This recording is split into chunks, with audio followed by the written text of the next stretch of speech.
നമസ്കാരം. ഇന്ന് ഞാനിവിടെ തയ്യാറാക്കുന്നത് സദ്യയ്ക്ക് ഒഴിച്ചുകൂടാനാവാത്ത വിഭവമായ അവിയലാണ്. അവിയൽ തയ്യാറാക്കുന്നതിനായി വെജിറ്റബിൾസ് എല്ലാം നീളത്തിലാണ് കട്ട് ചെയ്യേണ്ടത്. ഞാനിവിടെ വെജിറ്റബിൾസ് എല്ലാം നീളത്തിൽ കട്ട് ചെയ്ത് വെച്ചിട്ടുണ്ട്. നമുക്ക് അവിയൽ എങ്ങനെയാണ് തയ്യാറാക്കുന്നതെന്ന് നോക്കാം. അതിനായി ഞാനിവിടെ ഒരു മൺചട്ടിയാണ് എടുത്തേക്കുന്നത്. നമുക്ക് ആദ്യം അതിലേക്ക് ചേന ഇട്ട് കൊടുക്കാം.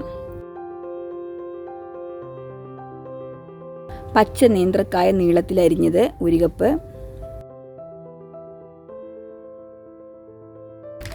കുമ്പളങ്ങ നീളത്തിൽ അരിഞ്ഞത് 1 കപ്പ്,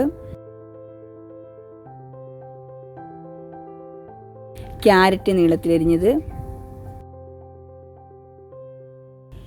മത്തൻ നീളത്തിൽ അരിഞ്ഞത്,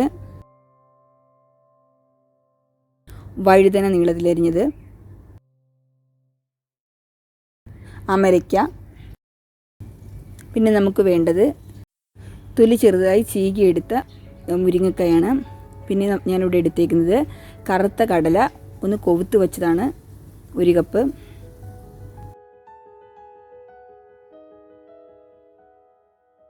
നാല് പച്ചമുളക് നെടുകെ കീറിയിട്ട് കൊടുക്കാം. എരിവനുസരിച്ച് പച്ചമുളകിൻ്റെ എണ്ണം നമുക്ക് കൂട്ടാവുന്നതാണ്. ഇതുകൂടാതെ വെജിറ്റബിൾസായ വെള്ളരി, പടവലം, ചേന, ചേമ്പ് ഇവയിൽ ഏത് വേണമെങ്കിലും നമുക്ക് അവിയൽ ഉണ്ടാക്കാനായി ചേർത്ത് കൊടുക്കാം. ഇനി ഇതിലേക്ക് 1 ടീസ്പൂൺ മഞ്ഞൾപ്പൊടിയും 1 ടേബിൾ സ്പൂൺ ഉപ്പും ഇട്ട് കൊടുക്കാം.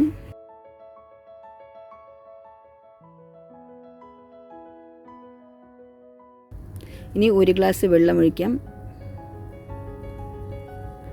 കുറച്ച് കറിവേപ്പില കൂടി ഇട്ട് കൊടുക്കാം.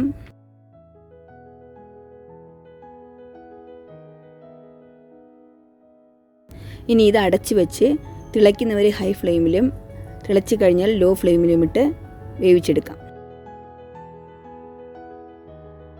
ഇനി അതേസമയം നമുക്ക് അവിയലിന് ചേർക്കാനുള്ള അരപ്പ് തയ്യാറാക്കാം. ഒരു ജാറിലേക്ക് നമുക്ക് 1 കപ്പ് തേങ്ങ ചിരകിയിട്ട് കൊടുക്കാം. അതിലേക്ക് ഒരു 5 ചെറിയ ഉള്ളി ഇട്ട് കൊടുക്കാം. ഒരു 6 അല്ലി വെളുത്തുള്ളി, ഒരു 2 പച്ചമുളക്, 1 ടീസ്പൂൺ ജീരകം, ചെറിയ ജീരകം. ഇനി ഇതൊന്ന് നമുക്ക് ഒതുക്കിയെടുക്കാം. നന്നായിട്ട് അരഞ്ഞു പോകാതെ തരിയോടുകൂടി അരച്ചെടുക്കണം. ഇതുപോലെ ഒന്ന് ചതച്ചെടുത്താൽ മതി. ഇപ്പം കഷ്ണങ്ങളൊക്കെ ഏകദേശം വേവായി വന്നിട്ടുണ്ട്. വെള്ളം ഏകദേശം വറ്റി വന്നിട്ടുണ്ട്. വെള്ളം പൂർണ്ണമായും വറ്റിയിട്ടില്ല. അരപ്പ് നമുക്ക് കഷ്ണങ്ങളിലോട്ട് ചേർക്കാം. ചെറുതായിട്ടൊന്ന് കഷ്ണങ്ങളൊന്നും ഉടഞ്ഞു പോകാതെ ഇളക്കിയെടുക്കാം.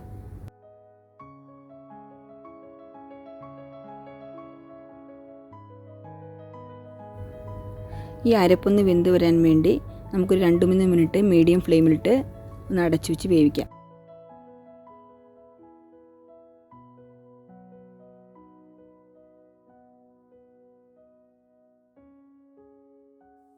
ഇപ്പോൾ എല്ലാം നന്നായി വെന്ത് വന്നിട്ടുണ്ട്. ഇനി നമുക്കിതിലേക്ക് ഒരു 3 ടേബിൾ സ്പൂൺ തൈര് ചേർത്ത് കൊടുക്കാം. തൈര് ചേർക്കുന്നതിന് പകരം പച്ചമാങ്ങ ഉണ്ടെങ്കിൽ പുളിക്ക് വേണ്ടി നമുക്ക് അത് ചേർത്ത് കൊടുക്കാം. കഷ്ണങ്ങളൊന്നും ഉടഞ്ഞു പോകാതെ തൈര് ഇളക്കി ചേർക്കാം.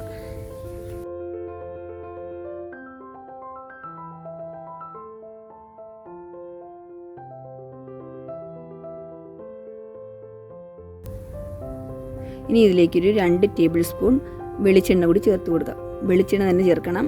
വെളിച്ചെണ്ണയാണ് അവിയലിന് നല്ല ടേസ്റ്റ് നൽകുന്നത്.